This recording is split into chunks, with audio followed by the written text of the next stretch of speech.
아멘. 귀한 찬양 감사합니다. 새벽 시간에 오시는 것도 쉬운 일은 아니에요. 근데 이렇게 찬양까지 하시는 건 더 쉬운 일이 아닙니다. 귀한 찬양 감사합니다.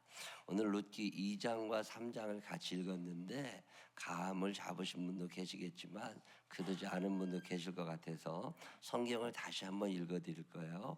근데 제가 읽지 않고 여러분이 읽는데 개역 개정판, 지금 우리가 가지고 있는 성경을 읽지 않고 쉬운 성경을 읽을 건데, 이 쉬운 성경을 읽어가실 때 여러분이 오페라 아니면 뮤지컬 어떤 연극의 주인공이라고 생각을 하시고 제가 대사를 띄워드릴 테니까 여러분 읽으시면 됩니다. 등장인물은 많지 않아요.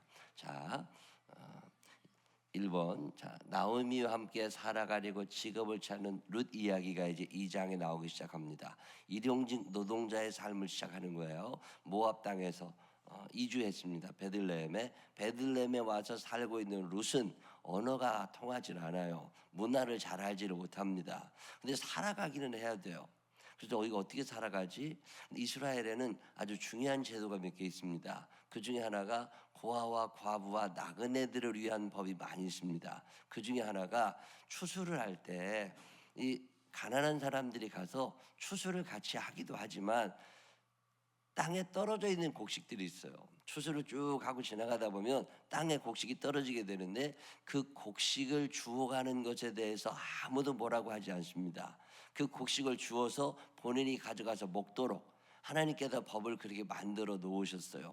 가서 열심히 일을 해가지고 이렇게 주인한테 주기도 하지만 땅에 떨어져 있는 것들은 자기가 주워가도. 자, 요즘에 포도밭에 가서 포도를 일을 한다. 만약에 한국에서 그러면 포도송이를 따서 이렇게 다 상자에 담아서 주인에게 주어야 되지만 자연적으로 떨어져 있는 것들이 있어요. 그것은 다 자기가 가져가도 죄가 되지 않습니다. 우리나라는 그게 죄가 되지만 그 당시 지금으로부터 3000년 이전 시대입니다. 하나님께서 어려운 사람들이 살아갈 수 있도록 그런 법을 만들어 주셔서 가난한 사람들이 그곳에 가서 일을 열심히 하면서 떨어져 있는 것들을 자기가 주워서 자기가 가지고 가요. 자, 그런 시대의 이야기예요. 또 하나 여러분이 기억하셔야 되는 것이 있습니다. 계대 결혼이라고 그래요. 형사 취수제도. 지금은 여자들이 재산을 가질 수 있습니다. 근데 3000년도 더 전에 여자들 이름으로는 단 1원도 재산을 가질 수가 없었어요. 자, 엄마 아버지가 있어요. 두 분이 사시면서 딸 하나를 낳았어요. 이 아버지 엄마가 요즘으로 한 5억 원쯤 되는 집 한 채를 가지고 있었다. 그러면 이 엄마 아버지가 돌아가시게 되면 그 집은 누가 가져야 돼요? 딸 하나밖에 없어요. 이 딸에게 유산이 상속되질 않습니다. 여자는 재산을 가질 수가 없어요. 그러면 이 재산을 누가 가져가야 돼요? 아버지의 친족 중에 제일 가까운 사람이 가져갑니다. 딸 입장에서 지금 생각할 때는 답답한 일이지만 저거 우리 아버지 건데 전혀 관계없어요.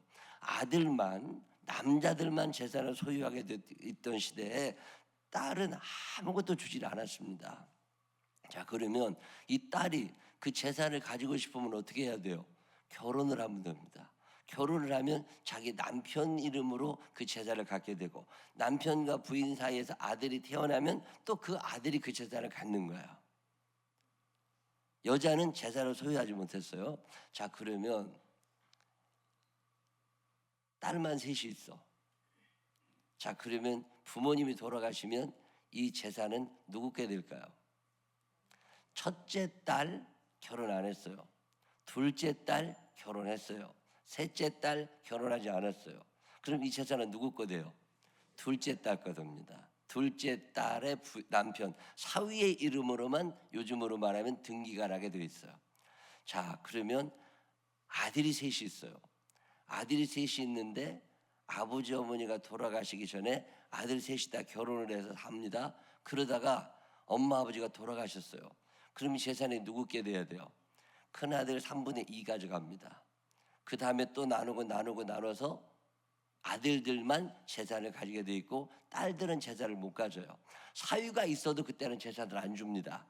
아들이 있으면 사위는 소용없어요. 자, 그런 시대예요.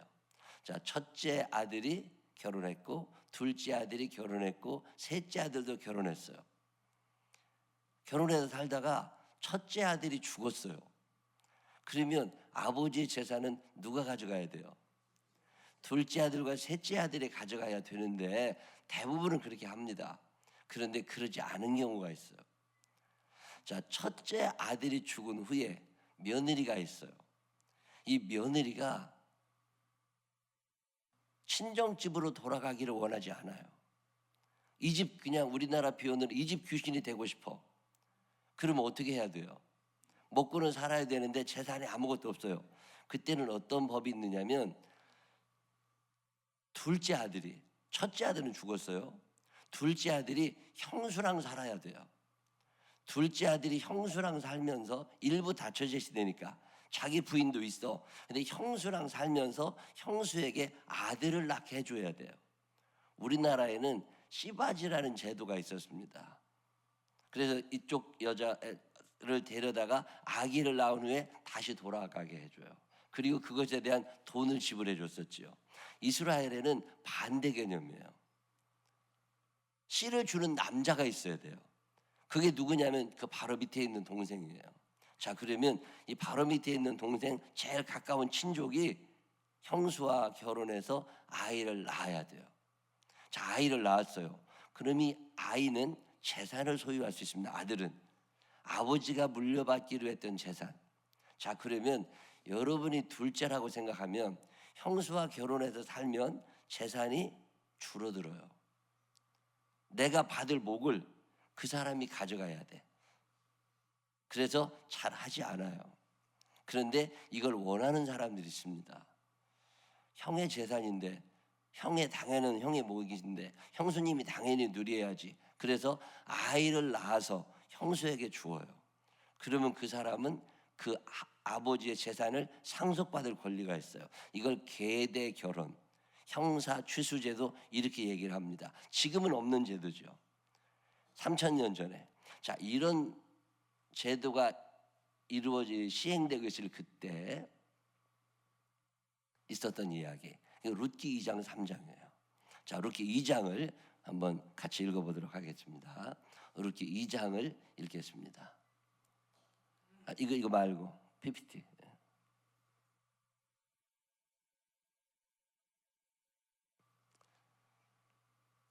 룻기 2장. 자, 룻기 2장에 이런 이야기가 나옵니다. 자, 보아스가 룻에게, 남자분들이 보아스예요. 남자분들만 한번 읽어보세요. 시작.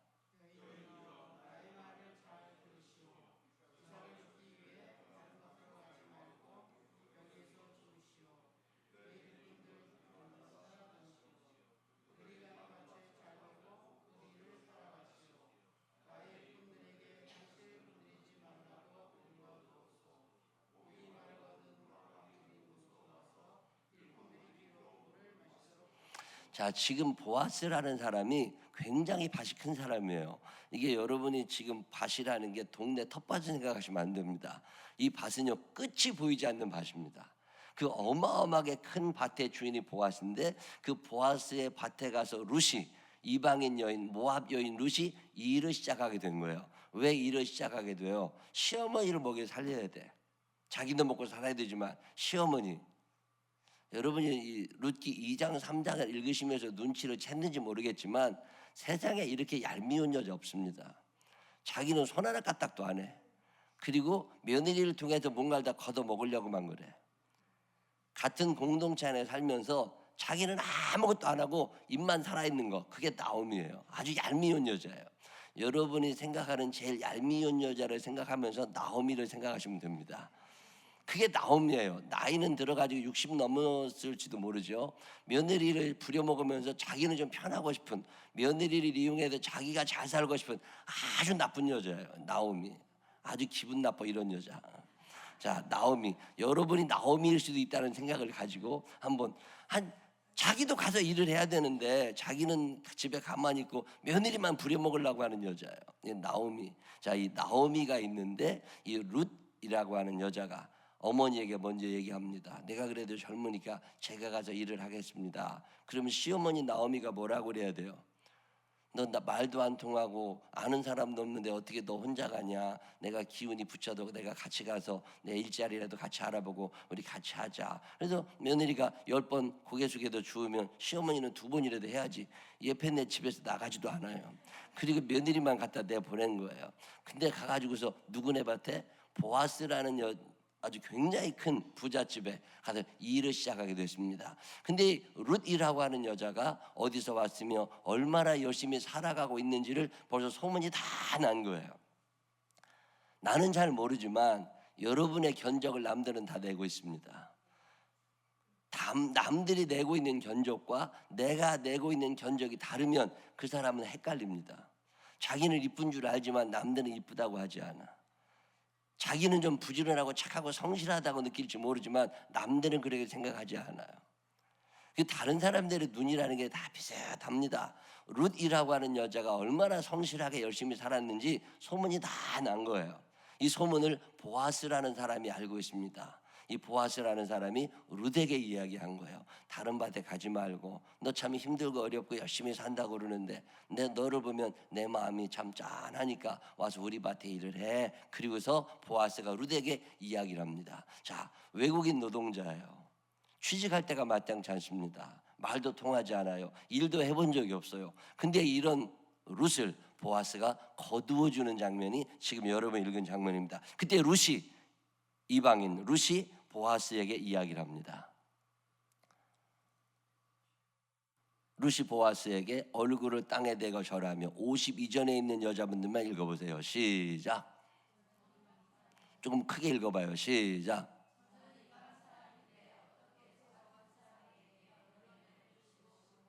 굉장히 놀란 거예요. 그냥 팽개쳐도 되는데 그냥 베풀어준 은혜가 참 고맙죠. 그때 보아스가 룻에게 다시 얘기합니다. 보아스들 읽어보세요.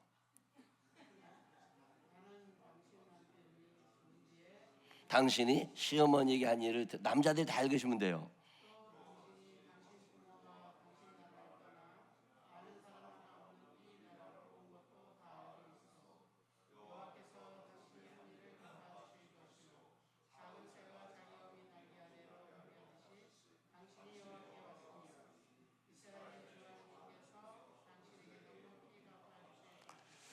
남자들은요 무뚝뚝하고 말도 잘 안 하는 것 같은데요 마음에 드는 여자 앞에서는 시인이 됩니다. 그래서 보아스라는 이 나이 꽤 많은 사람이 갑자기 이 룻에게 관심을 가지기 시작해요. 여러분 대사가 룻의 대사보다 보아스의 대사가 점점 많아지는 거 눈치채셨어요? 자, 이 얘기를 들은 룻이 보아스에게 이야기를 합니다. 룻 또 읽어보세요.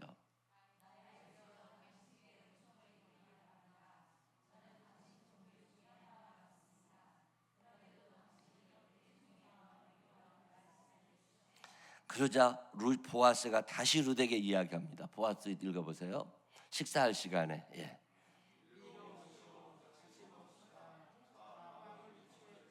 굳이 이렇게까지 안 해도 괜찮아. 근데 보아스가 룻을 굉장히 이뻐하기 시작합니다. 그래서 이제 같이 있으라. 일하는 사람이 얼마나 많겠어요. 근데 그 중에 룻이라고 하는 여자에게 이야기를 하면서 동시에 보아스가 일꾼들에게도 다 당부를 해놓습니다. 자, 읽어보겠습니다.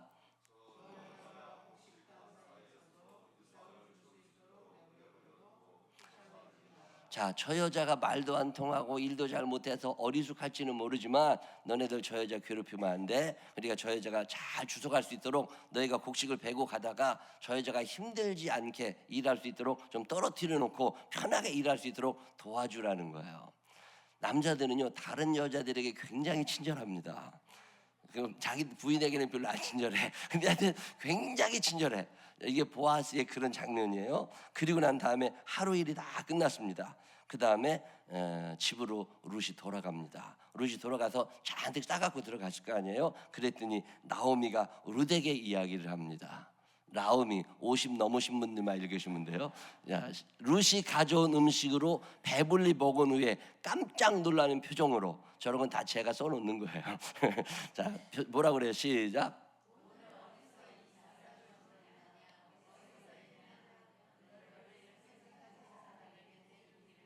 그랬더니 룻이 이야기합니다. 룻 읽어보세요. 룻 시작.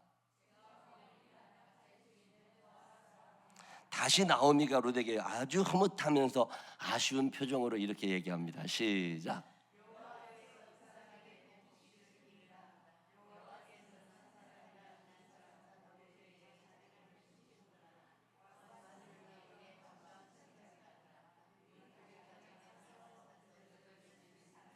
자, 지금 나오미는 머리가 돌아가고 있습니다. 어떻게 머리가 돌아가고 있어요?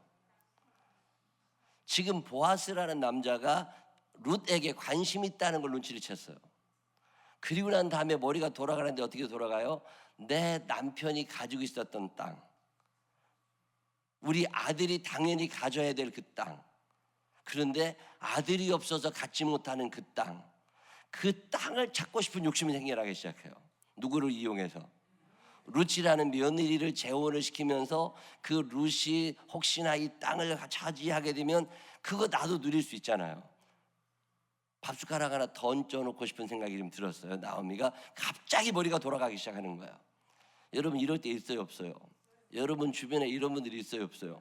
별것도 아닌데 이권이 개입되고 자기가 조금만 좋아질 것 같으면 갑자기 머리가 좋아져. 그래서 막 머리가 돌아가. 이 나쁜 여자들이. 나오미 갑자기 귀여운 이 생각이 나. 혹시나 저 보아스 입장에서는 손해요 아니에요? 가만히 있으면 내 재산 돼. 근데 룻과 결혼을 하게 되면 내 몫이 그만큼 줄어들어가. 이 줄어드는 몫을 누가 먹겠다는 거예요? 나오미가 먹겠다는 거야. 나오미는 지금 룻을 바라다보면서 땅 생각이 난 거야. 무슨 땅? 자기 남편이 옛날에 가지고 있었던 그 땅. 저거 자기가 10년 전에 포기하고 내려갔잖아요, 모압 땅에. 그러면 잃어버리면 되는데 그것에는 욕심이 지금 막 생겨나기 시작합니다.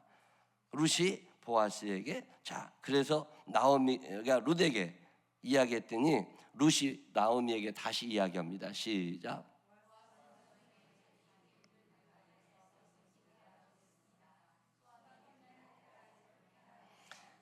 이거 얼마나 좋은 얘기예요. 누구 입장에서? 나오미 입장에서. 그래서 나오미가 룻에게 이야기합니다. 시작.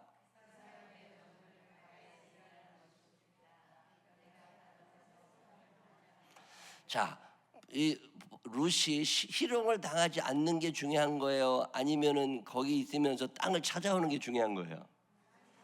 누구의 입장에서? 근데 말은 뭐라고 해요? 룻을 굉장히 위해 주는 것처럼 얘기하지만 사실 나오미의 속은 그렇지 않은 것 같아. 자, 이런 이야기가 이어지다가 나오미가 둘째 날 또 일을 시작합니다. 시어머니 나오미는 룻에게 이런 제안을 이제 본격적으로 하기 시작합니다. 다시 한번 읽어보니 3장이에요. 나오미가 룻에게 그 옆에 뭐라고 써 있어요?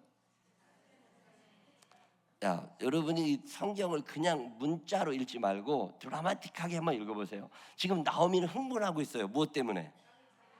자, 나이 60 넘어서 돈이 중요해요? 남자가 중요해요? 돈이 중요해. 그래가지고 이 나오미가 땅을 찾고 싶은 마음에 지금 돈독이 올라 있어요. 그래가지고 며느리 룻을 이용해가지고 땅을 찾아오고 싶습니다. 설레기 시작하는 거예요. 나도 이제 돈을 벌 수 있다. 자, 그래서 뭐라고 해요? 룻에게 아주 부드럽게 얘기하겠죠. 시작.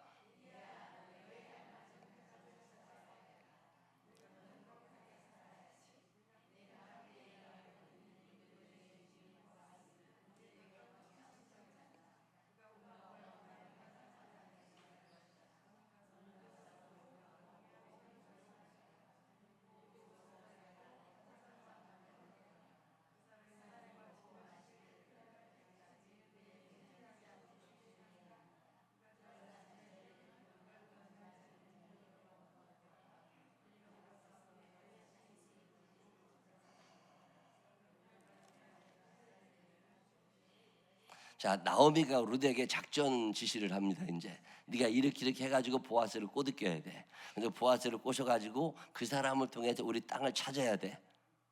자, 룻이 뭐라고 대답해요? 시작. 자, 옆에 있는 거 읽어보세요. 룻이 나오미에게 시작. 한치의 고민이나 망설임이 없는 표정으로 기다렸다는 듯이. 이 얘기는 무슨 얘기예요?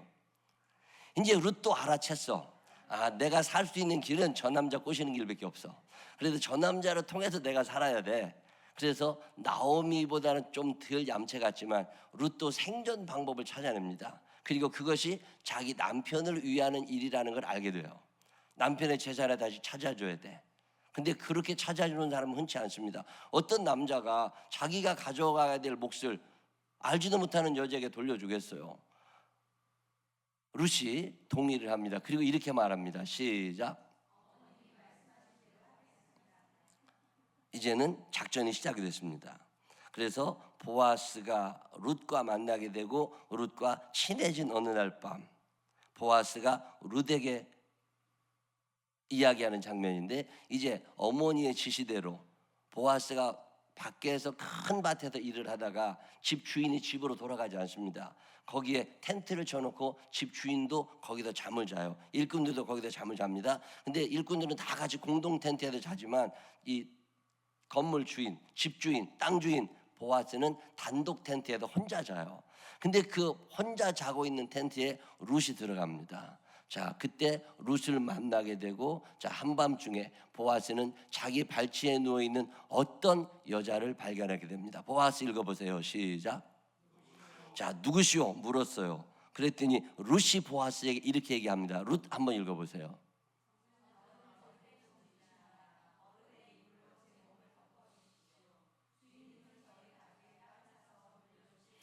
자, 지금 룻이 결심을 했어요. 누구랑 같이 살기로? 보아스랑 같이 살기로. 2019년의 윤리로 이 시대를 평가하시면 안 됩니다. 이때는 여자들이 살 수 있는 길이 저 길밖에 없었어요. 그래서 보아스에게 부탁을 하고 있습니다.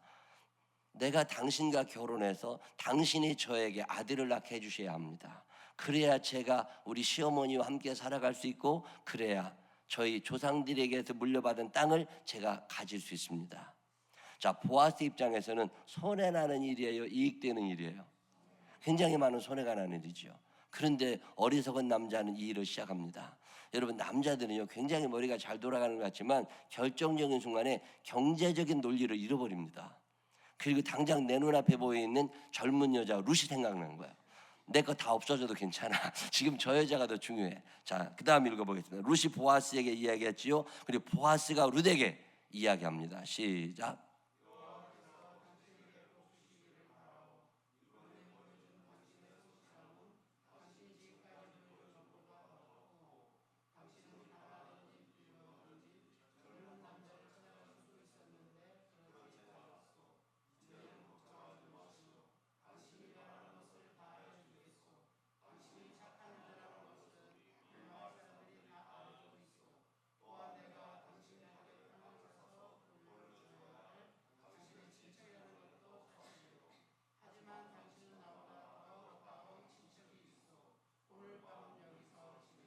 계속, 그 다음에 계속 읽어보세요.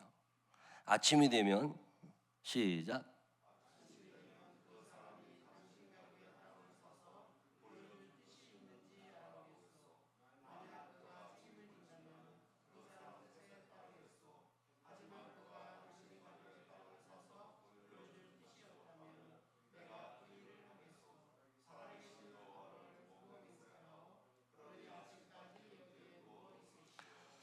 나오미의 남편은 10년 전에 모압으로 이사를 가면서 땅을 다 팔고 갔습니다.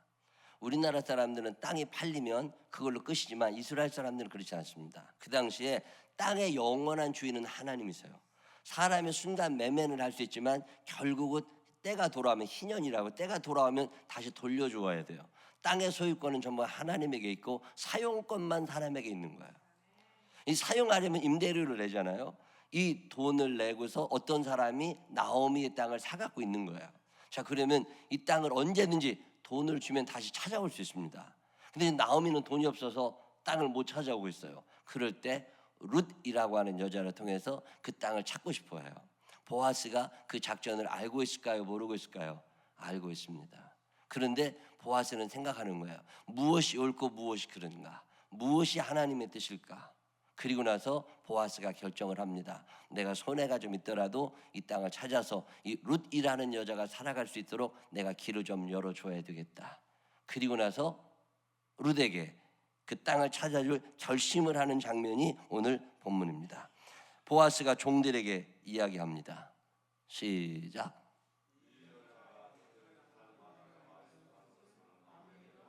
왜 아무에게도 알리지 말아야 할까요? 왜 아무에게도 알리지 말아야 돼요? 소문이 나쁘게 날까 봐. 소문이 나쁘게 날까 봐. 보아스의 입장에서는 알려도 괜찮아요. 왜? 기업 모를 자가 당연한 권리일 수 있습니다. 내가 그렇게 해줄 수 있어요. 그런데 오해의 소지가 있을 수 있겠다.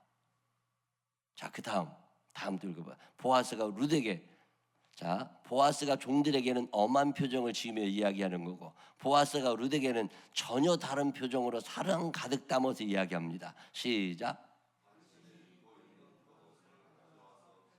보리 6대를 담아주자 롯은 그것을 들고 성으로 들어가 시어머니 나오미를 만나게 됩니다. 자, 나오미가 룻에게 이렇게 묻습니다. 호기심 가득 담은 표정으로 시작. 룻이 나오미에게 보리 6대를 보여주면서 말합니다. 시작.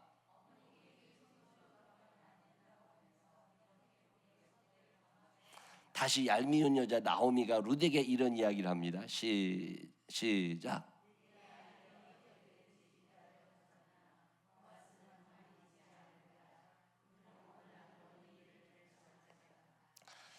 이 성경을 쭉 읽다 보면 여러분의 성경을 그냥 단어로 문장을 읽으면 재미가 없습니다. 근데 이 이야기를 드라마처럼 여러분이 만들어 보세요. 아, 그러면 나오미, 자, 여러분 주변에 있는 사람들 중에 나오미 역할은 누구 시키면 좋겠는지를 생각해 보세요. 얄미워야 돼요. 자기밖에 몰라야 돼요. 게을러야 돼요. 그건 나오미예요. 룻은 어떤 여자를 해야 돼요? 머리는 좋지 않지만 열심히 일만 하는 사람이에요. 하나님께서 사랑하시던 사람은 누구일까? 하나님께서는 왜 나오미라는 여자가 아닌 룻이라고 하는 여자를 통해서 새로운 역사를 써나가셨을까? 그에게는 그만한 이유가 있습니다. 하나님이 축복하셨던 사람들, 하나님이 사용하셨던 사람들, 하나님이 사랑하셨던 사람들, 그들에게 드러난 거의 공통적인 성품이 있습니다. 하나님의 성품이죠. 그 많은 성품 중에 하나가 성실함이라는 거예요. 나오미라는 여자가 룻을 데리고 나가지 않습니다. 룻이 가서 열심히 일을 합니다. 어머니가 시키기 전에 자기가 먼저 나가 일을 해요. 얼마나 많이 한 에바, 그 정도를 주우려면 두 사람이 열심히 일을 해야 되는 양이랍니다. 근데 룻이라고 하는 여자가 다른 사람의 밭에 가서 열심히 일을 해줍니다. 성실했던 사람, 하나님이 사용하시던 사람 중에 하나의 유형이 성실함이에요. 그가 성실하냐? 여러분 어떻게 생각하세요? 정직하냐? 공의로우냐? 성실하냐? 이게 다윗의 인생 평가 방법 3가지였잖아요. 하나님께서 사용하시는 사람들은 성실해요. 몸이 아플 때도 있습니다. 짜증날 때도 있어요. 기분이 들쑥날쑥할 때도 있습니다. 그런데 그게 별로 중요하지 않았어요. 이게 하나님의 뜻이다.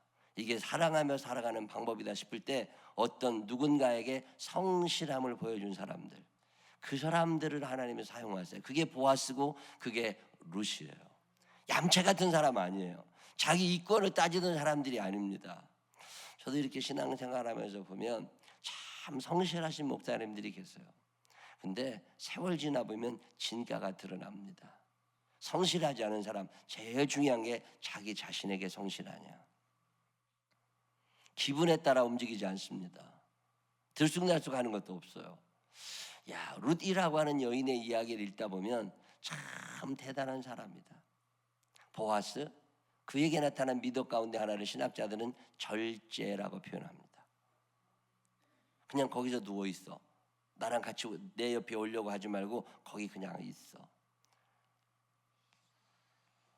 축복받은 사람들은 흐트러지지 않는 게 있어요.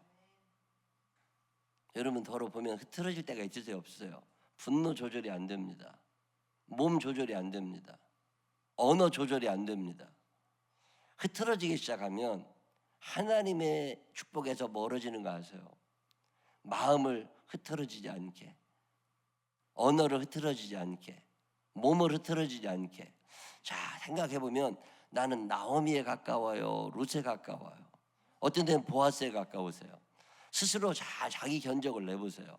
자, 나는 룻인 것 같은데 남들은 나를 나오미라고 볼 수 있어요? 없어요? 볼 수 있죠. 나는 나오미일 수도 있겠다고 보지만 남들은 나를 룻이라고 볼 수도 있어요. 하나님이 쓰실 만한 사람을 찾으십니다. 그들을 통해서 잃어버린 것들을 회복시켜 주시고 그들의 삶을 만들어 가세요. 근데 우리는 모든 복을 받아 누리기를 원하지만 룻이 되고 싶어 하지는 않아요. 나는 나오미처럼 살고 있을 때가 많이 있습니다. 하나님이 사용하시는 사람들, 룻같이 성실하게 보아스처럼 자기를 절제하며 누군가를 불쌍히 여길 줄 아는 사람들. 어쩌면 보아스는 나오미의 얄미움을 알고 있을 수 있습니다. 그럼에도 불구하고 그에게 그의 땅을 찾아주려고 해요. 이제 내일 룻기 4장에 보면 이제 룻기의 주제 같은 단어 하나가 나옵니다. 오늘 여러분이 계속 반복해서 읽으신 단어가 기업 물을 자예요. 룻기에서 제일 중요한 단어는 룻이라는 여자가 아닙니다. 룻기에서 제일 중요한 단어 가운데 하나가 기업 물을 자예요. 그 기업 물을 자는 어떤 사람들인지 내일 마지막으로 설명해 드리겠습니다. 기도하시겠습니다. 하나님 아버지, 얄미운 나오미가 있습니다. 좀 멍청한 룻도 있습니다. 하나님, 멍청하기도 하고 얄밉기도 한 사람들도 많이 있습니다. 하나님, 그런데 오늘 우리는 어떤 사람을 닮아갑니까? 룻같이 살면 하나님의 보아스의 복을 허락하실 텐데 왜 우리는 그렇게 성실하거나 그렇게 정직하거나 그렇게 열심히 살지를 못하고 있을까? 한 번쯤 나를 되돌아보면서 하나님만 원망하는 것이 아니라 나에게 룻의 성품 중에 없는 것은 무엇인지 가만히 생각해 볼 수 있는 이 하루가 되게 하여 주시옵소서. 나오미 닮아가지 않게 하여 주시옵시고 룻을 닮아갈 수 있는 우리들이 되게 하여 주옵시고 하나님이 주시려는 복을 다시 찾아올 수 있는 우리가 되게 하여 주옵소서. 예수님 거룩하신 이름으로 기도드렸습니다. 아멘.